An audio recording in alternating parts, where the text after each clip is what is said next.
उदाहरण 5 है, आकृति में एक रैखिक गति का समय और दूरी का लेखाचित्र दिया गया है। यह हमें लेखाचित्र मिला है।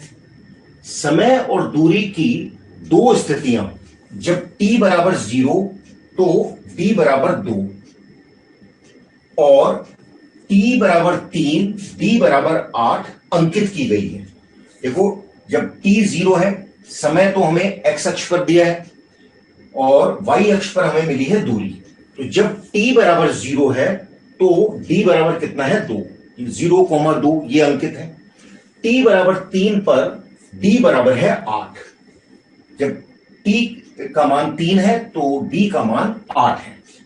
ढाल की संकल्पना का प्रयोग करके गति का नियम ज्ञात कीजिए, अर्थात दूरी समय पर किस प्रकार से आश्रित है।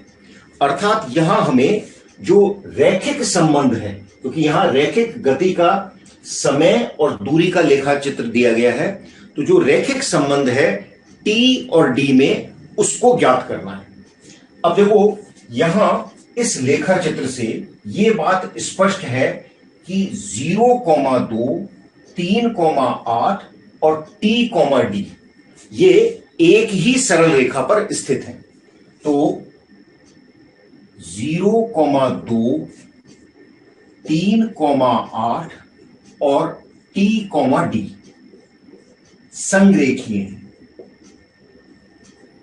कोलिनियर हैं, एक ही रेखा पर स्थित है। मैं इन बिंदुओं को A, B और C ले लेता हूं। ये दिए गए जो बिंदु हैं, इनको मैंने A, B और C ले लिया। तो इससे स्पष्ट हो गया कि AB का ढाल और BC का ढाल बराबर होगा। तो दिस इंप्लाइज, क्योंकि ये बिंदु संरेखीय हैं, AB का ढाल बराबर BC का ढाल। अब हम जानते हैं कि ढाल निकालने के लिए क्या है। यदि दो बिंदु हैं x1 y1 और x2 y2, तो ढाल होगा y2 minus y1 upon x2 minus x1। तो इसी का मैंने यहां प्रयोग किया। तो this implies 8 minus 2 upon 3 minus 0, y2 minus y1 upon x2 minus x1। और यही काम यहां पर भी कर दिया, क्योंकि BC का ढाल, ये हमारा A बिंदु है, ये B है और ये C है।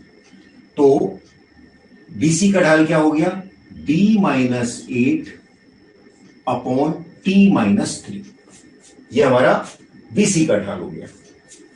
सिंप्लीफाई कर लें इसको, तो ये हो गया 6 upon 3 is equal to D minus 8 upon T minus 3।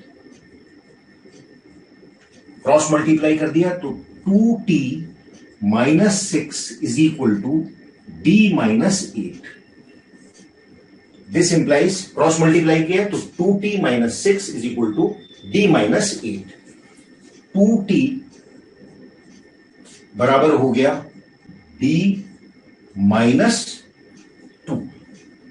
ऐसा लिख सकते हैं, या हम इसको ऐसा भी लिख सकते हैं कि इस दो को इधर ही ले आए, तो 2t plus 2 is equal to d, या d is equal to 2 common ले लें, t प्लस 1।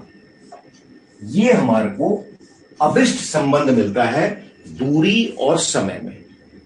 दूरी किस प्रकार से आश्रित है? दूरी आश्रित है कि संबंध क्या होगा? d बराबर 2 टाइम्स, ब्रैकेट में है, t प्लस 1।